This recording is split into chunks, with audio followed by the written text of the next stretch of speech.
Welcome to the Packer Podcast. I'm your host, Christina Herrick, and I'm sitting down with leaders and disruptors in the fresh produce industry who are reimagining how we grow, move, and deliver fruits and vegetables in a changing world. And joining me today is Kevin Hamilton, Vice President of Global Marketing and Communications with the U.S. Highbush Blueberry Council.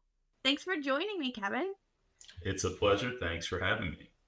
So I think that the most logical place to start, and I know this is a basic, and probably everybody that's tuning in is going to groan that I'm going to ask you this, but what makes a high bush blueberry versus like wild blueberries? What is it? Hey, look, I had to learn that myself. I'm pretty sure there are a lot of folks that want to know the answer to that question. I think the easy way to think about it is, high bush, it was cultivated for size, for flavor, primarily for commercial production, and commercial production around the world. So you have northern high bush, you have your southern high bush varieties, etc. It's found in grocery stores as fresh. The fresh form in the United States. This is different around the world in different countries, but in the United States, in retail, fresh is about 96% of sales. And that's all high bush, found in grocery stores everywhere. On the wild side, wild is kind of like a tiny blueberries that are grown almost like ground cover. And you typically only find those as frozen in grocery stores. And the growing region for that is very, very limited to the Northeast. I'm actually not sure for wild where you can find that around the world. But in North America, you're looking at the Maine area, state of Maine, New Brunswick area of Canada, just right around there. So pretty limited availability, frozen, and sort of grown differently, where high bush is more your wide variety of options and fresh blueberries that you see in grocery stores. That makes sense. Yeah. And I realize why you wouldn't just have it be the U.S. Blueberry Council, because obviously you want to be clear the kind of growing techniques, style, the type of blueberry. So that makes perfect sense. So when I was recruiting you to come on, I was really excited about talking to you about just blueberries. I've known about blueberries' health benefits for a long time, but I think it's really cool to kind of talk about where blueberries have been in terms of that like balance with health messaging and lifestyle appeal, and kind of where you're taking blueberries in the future. And that's obviously part of the reason that I'm having you on this podcast, is talk future. Yeah, no, I mean, that's really what needs to happen. I think what's interesting about the agriculture space is that when you really look at a lot of the communications outreach, it's a lot of sameness going on. When we started over at Avocados, New Mexico, which is where I started in agriculture, when we started over there in 2014, we talked about the notion of being different. And that's really what marketing is about, right? It's about capturing attention and retaining memory, retaining a position in the consumer's mind or the target's mind if it's B2B. And you're not going to do that if you look like everybody else and you just blend in with what everybody else is doing and saying. And in agriculture, collectively, it's always been about this story of, hey, we're healthy. And yes, we are. And that's a good thing. And as a matter of fact, I would argue it, certainly since the advent of the 21st century, the entrance into that, and certainly the last, I'd say 15 or so years, we've seen a tailwind happen, I think, in the general, society writ large, in which health and wellness has definitely picked up in terms of general importance to all cohorts out there. So there's been a tailwind to agriculture in that sense because of the health halo that it has. And blueberries specifically, we have the data that shows this is one of the best, if not the best house in a very good neighborhood as it pertains to the consumer perception of health versus other agricultural products and other berries. But having said that, it's table stakes. That's like me being a car salesman for sports, designer sports cars, and my value pitch to the buyer is, hey, it's fast. Of course, it's fast. It's a sports car. Well, yeah, of course it's healthy. We're talking about agriculture, so everything's healthy. Now we have some specific health benefits that we want to, um, promote for sure, but it's not enough. Is the point? Um, if we want that explosive growth, we have to increase the value proposition to the consumer beyond this base case table stakes of health. And so my message and my point to all out there, at least playing in the agricultural marketing space, is just do it. You know, look at what you're doing, look at what everyone else is doing, and ask yourselves, are we different? Are we giving the consumer a reason to choose us versus other options? Because that's the way shopper activity, shopper behavior works, right? It's a choice among choices, and so you have to differentiate, and so that's where I think the merging of health messaging and more emotive and lifestyle opportunities from a reason to believe with consumers can merge and live together. Well, I love that sports car analogy. I don't think I've ever heard that, but I think it's a good point. You're right. You're selling a sports car, and what's the appeal? It's fast. Same, you're showcasing fresh produce, and of course it's healthy. So yeah, that's a really interesting. Right. I feel like you've given me a great social media bite there that we're gonna have to promote, because I love that. Yeah, I mean, Um, look, again, it's really the reason why I think I agree. The reason why I think it's a good analogy is because, again, it speaks to this notion of we say this term table stakes, or foundational or baseline, right? And at its core, what does it really mean when we say that? What it means is it's the cover charge. It's the thing that gets you into the club. But it's not the thing that gets you the girl, right? You got to go convince her. You got it.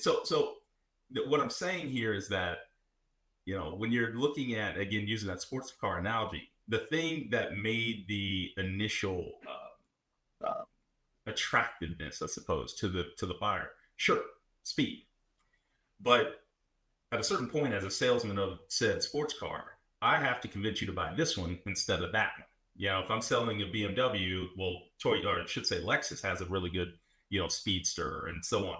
So, or any other brand. So why this one? And that's the part that I think collectively in agriculture we have been missing, is this notion that we have to give the consumer a reason to choose this one, not just us as a collective. Yeah, and I think you hit on something that I can't tell you how many conversations I've had with different produce marketers that they're facing, right? It was when blueberries kind of came on as the brainberry, there were less options in that produce area for fresh, healthy produce. I mean, just I don't remember as a kid being able to get a mango or any other types of, some of these what I would say exotic produce that's just now available. And so you're right now, you're not just competing against other berries, you're competing against other categories, and everyone, as you said, level set has everyone in this fresh produce space. The level set is everything's healthy. So then, yeah, how do you distinguish that moving forward? So maybe talk about that. I don't want you to have to give away your entire playbook of what you're planning to do for marketing, but like, I mean, how do you do that? And how do you, and I know you said, you're looking more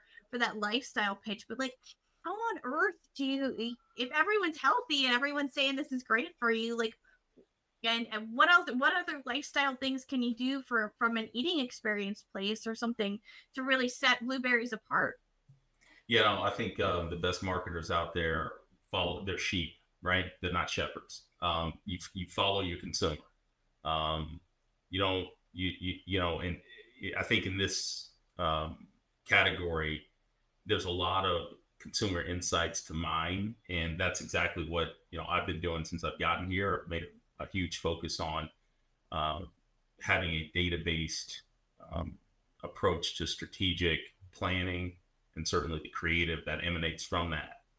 Um, and when we look at our data, we see that the consumer really champions us for several things, even beyond health, that historically we really haven't even talked about that much. Um, for one thing, we certainly win on things like ease and convenience, which is huge right now in society. This notion that you're looking for things that are going to make your life easier, as hard as it is out there for everyone these days. And so, we can flex on that as a reason to believe value proposition as well as health. That's still all functional, but then you merge the function with the emotion, right? And so the question is, what's the right place for us to live in terms of an emotional connect? Some choose a more sort of luxury route. Some choose a more fun comedic route. There's a lot of ways to like integrate with the consumer from a lifestyle perspective, and we're developing a space that we can own in a way that certainly no other produce space is really has the right to own in terms of that emotional component. We're looking at things in a way that again sounds a lot like CPGs would look at it, at least from a marketing perspective, above the line marketing perspective. And the notion here is that we have the should down, meaning consumers know they should eat this product. Because again, the health story, the health halo is well penetrated, with the consumer in the United States. Now, in different countries, that's actually not true. We have a pretty good runway to go as far as getting to this space of cruise altitude with consumers in other countries related to the health benefits of blueberries. And so as a result, we can continue to push that. In the United States, we're pretty much there. So the idea then is to take that cash cow, to take that huge benefit, that huge winning halo that we have, set that as a foundation. And so what you'll see in a lot of our stimuli that we're producing right now, you'll see that sometimes a little more forward, sometimes a little more in the background, but there will always be this sort of healthy feel to the product, but it doesn't have to be in your face, right? So what does have to be in your face is the piece that's missing, the gap that's missing with consumers, which is again the driving the higher desire, the higher want, in addition to the high should. And so that's what we're looking to do in terms of integrating the product, talking about the different things that make it, attractive, including health, not instead of, including health, functionally and emotionally, that will drive the higher willingness to pay and certainly the higher willingness to participate in the category as a buyer. And I just love that point that you made about convenience too, which is, as you were talking about it, I'm like, of course, I mean, I have blueberries almost every morning with my overnight oats that I eat. That's an everyday thing. And part of the reason is because it's convenient. Yes, to those tuning in, I eat other produce commodities throughout the day. So, but, I think that's phenomenal. And we've seen trends in the data that we have with our surveys of just how much consumers want that convenience and having that blueberry. And I know there's a lot more to it, as you alluded to, there's a lot of other parts of that messaging, but I mean, that's kind of a wow, that kind of hit me over the head with of course blueberries are convenient, but that might be something that I personally would take for granted as just a benefit and not thinking about that as a selling point. So yeah, that's really interesting. Yeah, I think the notion here, Christina, is that that's another functional benefit that certainly, we haven't talked about as much as we should, and we will. But to be clear, the real green space or open space for us to go tackle is that emotional side and really creating an emotional connection to the product as much as a greater functional connection. And that, I think, is if there's one thing that makes agriculture and I should say historical agricultural communications and marketing different than what certainly we did and what I did in CPG before I got to agriculture, it's that this is a salt of the earth type of space that's it's very tangible. The practitioners in this business are very tangible. Every day is a real hard day's work, and they're used to dropping something, it hits their foot and it hurts. They're used to feeling the tangibleness of things. And so what the CPG space figured out a long time ago is that's not enough to generate margin on a product, right? The when you think about all of the things out there that are sold, and you think about the ones that are highest priced, it's usually an emotional connection that's driving the high price, not anything functional. That assumes we're not talking about a monopoly or oligopoly situation. But if you have a perfect capital market here, that capitalistic market that is with typical competition and general ease for entry and exit of competitors, then the one that's charging a lot, Chanel, and the one that isn't charging a lot, let's say Michael Kors, they're both bags. They both just carry stuff. So why can one charge 10,000 and one charge 250? Right? It's all emotion, right? And so that's where I think again, we're not a bag. We're food, and food is awesome, and food has emotion to it. If I would argue more than bags in some cases, but so I'm not suggesting that we need to be something we're not. But the point is to say there is a lane there for us to own as a food product that doesn't have to be simply about function and logic related to consumer value.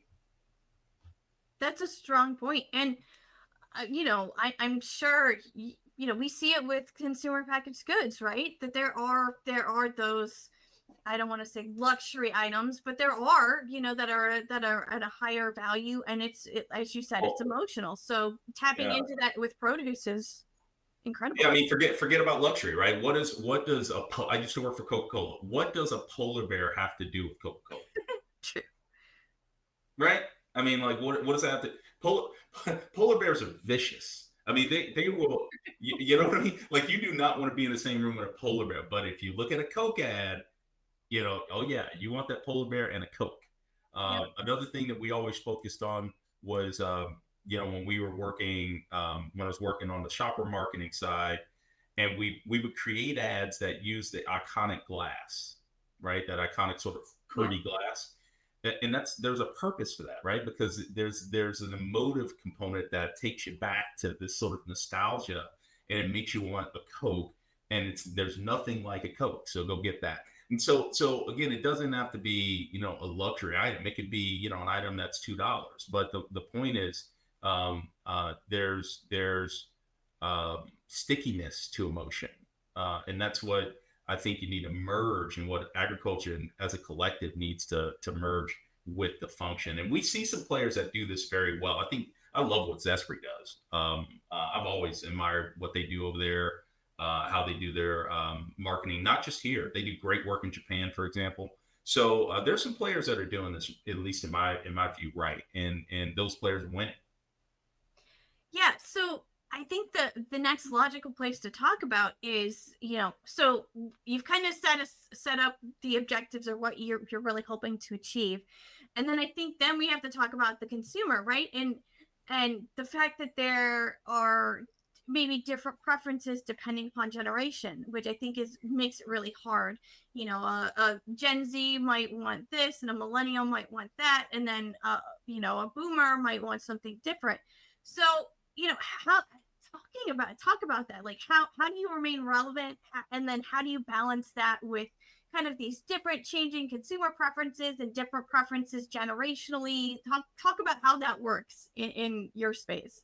Yeah, I think it's pretty simple in a lot of ways. I mean, at least to explain it is simple. Maybe executing it isn't. But I think when you're looking at more mass communication executions. You can find common denominators. We're all human at the end of the day, and it is food at the end of the day. We don't need to overcomplicate things. So you can find attractive value propositions that are common denominators across the board, and use that for a lot of your mass media. And then, since the 2025, so we'll call it roughly the last 20 to 15 to 20 years, the development of digital media and the ability to target individuals has really changed the game, insofar as your ability to be unique and bespoke to that individual. And so that's where I think you can leverage your insights that you've uncovered from your consumer research, and apply those in a bespoke and custom way, to whomever the target is that you're going after, using, again, primarily some form of digital channel, or even digital billboards, for example. So that's how we manage it here at the organization with a media team. Well, it's really interesting, and yeah, there are opportunities, as you said, with technology and digital, that just kind of unlock unlock avenues that may not have been available, and I don't want to say bygones past, but that's the phrase, unfortunately, that came to my head. Um, well, I think that's the wrap on the standard questions I have. Now we're getting into the fun stuff with our fresh segment, or our fresh take segment. So, first one is, what's something that someone would be surprised to know about you? Oh man, surprised to know. I don't know. I'm pretty normal guy, I guess, but they may be surprised to know I was a All America Division I athlete at the University of Texas. That's something that um, I think some folks may find surprising, just because you don't hear that very often. But yeah, maybe I'll use that one as the answer. That's a good one. Do you want to share your sport, or? Yeah, no, I was a hurdler at the University of Texas. All right. Well, I'm gonna expect to see you running the IFPA 5K in Anaheim then. I know Now it's not the same as hurtling, but you can see me at the bar at IFPA. That's I'm done with that. I put in my work on that. I'm done. I'm done. so if you weren't doing what you're doing now in marketing, what's your dream job? There are two things I've always been sort of attracted to: business, how money works in general, and how people work. In a lot of ways, that's why marketing has been a really good spot for me, because it's sort of that intersection, right? Of business, you need commercial outcomes, yet the way you achieve them is by understanding people, or in the case of consumer, certainly people, but you could argue B2B certainly is run by people. So, and you market to people, not a business, just people within a business, right? So one of those two things. So if I weren't doing this, it'd be either something in sociology or something on Wall Street. One of the two. All right. I think that makes perfect sense. Maybe a Based bond on what I trader. heard from you earlier. Yeah. Um, so if you could instantly fix one challenge in the fresh produce industry, what would it be? Oh man, if I could instantly fix one thing in the produce business, what I would say is I don't know about fix. If I could change it just a little bit and say modify or change the mindset of, again, practitioners in the space. I think the thing that I've seen or heard since I've been in the agriculture space that is really different from my first half of my career at CPG, is the mindset. This notion that, well, the space being very transactional in nature. You have a grower, that grower hands the product off to some form of a distributor, marketer, packer, and then that entity hands it off to the retailer, and then it's up to the retailer to figure out how to sell it. And instead of looking at the space in a more transactional relay form, I'd like to see us all look at the space more as a holistic collective business. Okay. And so, and everyone within it has a responsibility to see that business grow. And that includes more than just supply side concerns. It also includes demand side concerns, and that demand side is as much of everyone's responsibility as it is sort of the last mile within the current distribution system. So it kind of a more complicated answer probably than you wanted, but I'd love to see some mindset change around looking at ourselves as a holistic business, versus one cog in a business. I don't think that's too serious or too heavy for the questions. I mean, these are open-ended. So literally I asked them, and because I haven't, talked to you about the questions beforehand, I don't know what's going to come out of your mouth. So that's okay. I think that's what the interesting part of this is. It's kind of dare I say, unpredictability. So we got one last question, and then you're off the hook. So what's something inside ag or outside of ag that you think more people should be paying attention to? You know, and look, I mentioned Zespri, but look, I think the thing that people across the board, in the business space, in communications, should be looking at is the innovation that's happening in agriculture. I mean, I didn't go to business school twice thinking I would end up in agriculture, right? And that's a shame because agriculture has a lot to offer, but I don't know that a lot of folks know that. And so I think collectively, I'd like to see a lot of entities, not the least of which, frankly, business schools, um, look at this as a destination because there is a lot of excitement going on in this space. Um, it's unbelievable the amount of activity, again, supply side and demand side, that's going on. I've learned so much, and frankly, the best times I've had in my career have been in agriculture. And again, I just wish I knew that when I went to school. And so that's what I'd like to see. I'd like to see people get more exposure to agriculture. I'd like to see agriculture expose itself to more spaces and more people outside of it. That's a great answer. And yeah, I mean, full transparency, I didn't expect to be doing what I'm doing now. I never would have thought that this was a career path when I was in journalism school. So Yeah. yeah, I think you're right. And I think that's really interesting. And it's changing quickly. I'm sure you're seeing it, but I feel like the pace at which things are changing and evolving, it has hit a speed that I've never seen it before. So it's really interesting. But Sure. yeah, so that's the end of the questions, and that's it for today's episode. Brought to you by the Packer Produce Market Guide and Farm Journal. Don't forget, if you enjoyed today's episode, uh, we'd love it if you take a moment to rate and review the show.